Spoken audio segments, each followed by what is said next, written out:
Hello, and welcome to Group Eight's presentation. My name is Farha, and today I'm going to be presenting with Caitlin, Sarah, and Ashley. So let's get started. Our presentation is over the Starship Technology robots that are on campus. So a little bit of background information about them. On December 3rd, 2019, Starship Technologies, which is a company based in San Francisco, brought 30 of their robots onto the UTD campus. They have them, in addition to UTD, they also have them on six other campuses, as well as two different cities. They are essentially a food delivery service for anybody who is on campus, anybody who lives on campus or is off campus. The services all work through an app on your phone, and the app is available for all smartphone users. And once you are in the app, it shows you your current location, and from your current location, it shows you what restaurants are the nearest to you, and the prices, the menu, all the information you need for the delivery service. A few of the restaurants that are included into that the robots have partnered with are Einstein Bros Bagels, Panda Express, Halal Shack, Smoothie King, Firehouse Subs, and a few of them that have not been listed on here consist of Papa John's Pizza, Mashed, the SU Market, the Dining Hall West Market, as well as the pub. A few of the restaurants that are not partnered with Starship Technologies consist of Chick-fil-A, other school markets that have not been listed above, Moe's, Starbucks, and Jason's Deli. So a few of the things that this food delivery service helps, and the benefits and the advantages of these robots are that the prices are not as high, and the convenience of it all. You are on campus. You can very easily order the food on the app on your phone, and you can even use Comet Cash, which is usually in your UTD ID. And it's all automated, so everything is done through the app. All you have to do is just order whatever it is that you want, and depending on where you are, it also shows you where what restaurants are the closest to you. It is less effort on the consumer side of it. It's all done through the app, so the effort that, if I were to use the app, the effort that I put in is very minimal because the app does it all for me. It is also a self-driving delivery robot, so it comes to you wherever you are. You don't have to go anywhere to go pick up your food, other than if you live in an apartment, go down the stairs and to pick it up. It is safe and secure. It is locked. The robot knows exactly where it's going, and it's all artificial intelligence, so it has a mind of its own essentially, and it saves money everywhere on our end, on the consumer's end, and on the business end. So now I pass it on to Caitlin to talk about our survey results. Hi everyone, my name is Caitlin, and I'm going to be talking to you about the pros and cons of using automated delivery, along with the types of questions that we used in our survey.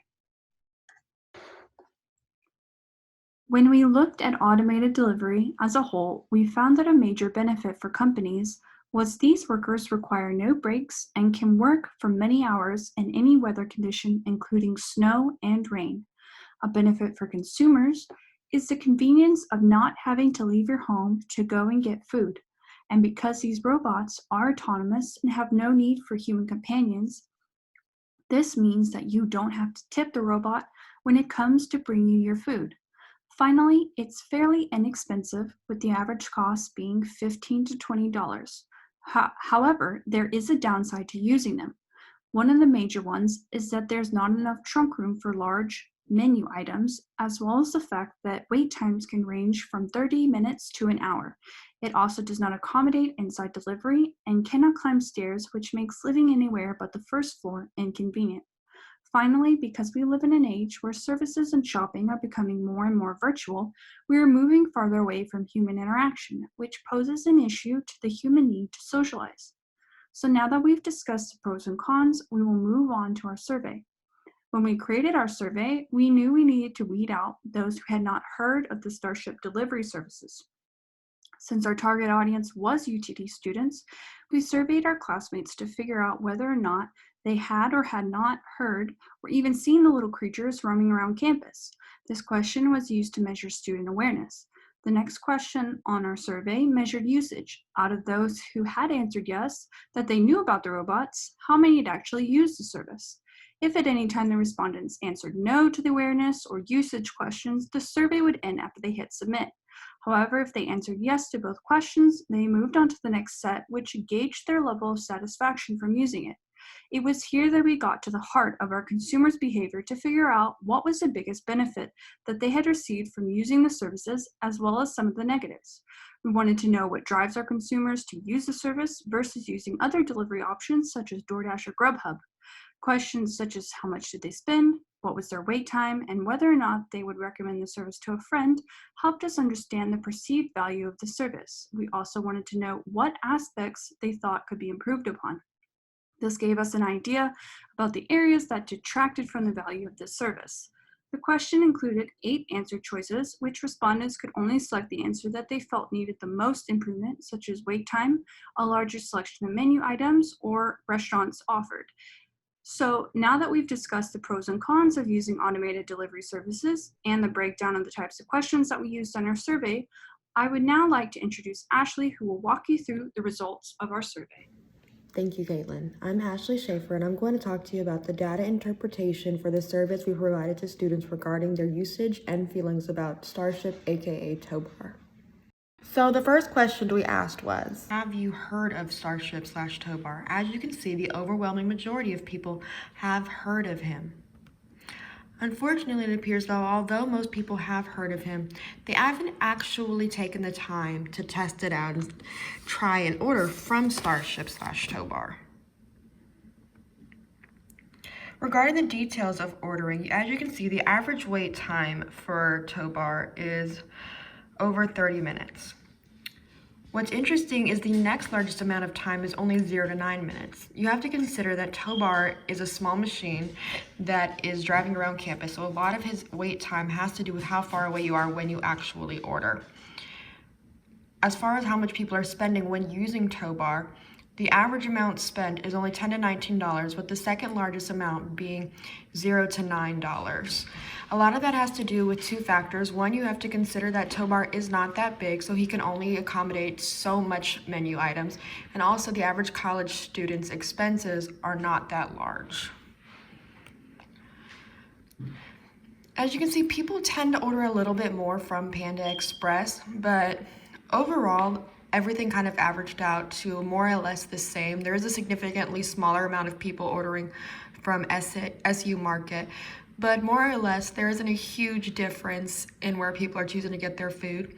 Tobar delivers from Einstein Bros, Panda Express, Halil Shack, Smoothie King, Papa John's Pizza, Firehouse Subs, Mashed, SU Market, and The Pub. So when people are asked how often they actually use Starship/Tobar per week, it seems that about 80% of people use him once or twice a week, with 20% saying they didn't really use him weekly at all. Compared to how often people are actually eating on campus, you can see that Tobar doesn't seem to be the go-to source when people are hungry. Sometimes it might just be more convenient to go to the cafeteria and pick up your own food if you don't want to wait 30 minutes. So, as you can see, he's known but not that popular. In order to get Starship to be used more often, we asked students what they thought could be changed. Most people thought that offering more restaurants would be an ideal choice. At this time, Tobar does not deliver from Chick-fil-A, Moe's, or Jason's Deli. The next largest percentage of people thought that more Starship should decrease wait time, because again, not everybody's going to want to wait 30 minutes for their food to show up. In that case, it might just be easier to get it themselves. People also thought accommodating indoor delivery, bigger Starship bots to purchase larger menu items, because at this time he's not able to accept things such as pizza. More accurate location of Starships. A few people thought maybe he was too expensive, and of course college students love their coffee, so 17% of people did think stabilized cup holders so that they could order Starbucks.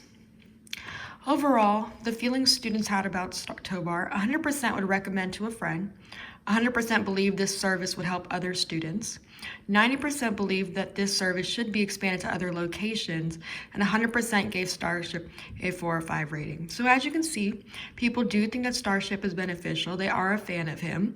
So hopefully we can see more progress from Starship in the future, and we can see more activity on campus. And now I'm going to pass it off to Sarah for the conclusion. Thank you, Ashley. Throughout this semester, our team has paid great attention to the innovations, developments, and excitement that these Total Robots have brought to our campus. During our early research on the company, we learned that Starship Enterprise is engineering a new way to deliver food in college communities and small European cities. These robots have sparked innovation in many other companies, such as Postmates, DoorDash, and Domino's Pizza. However, Starship is the only company that has successfully completed the testing stage and is being implemented in these communities. But a new innovation is only as groundbreaking as the perceived value from its consumers. This was the focus of our research. How is our community responding to these little bots? First, we tested out the service. We wanted to create a consumer journey map to get a better understanding of the experiences we are surveying. First, we tested out the service.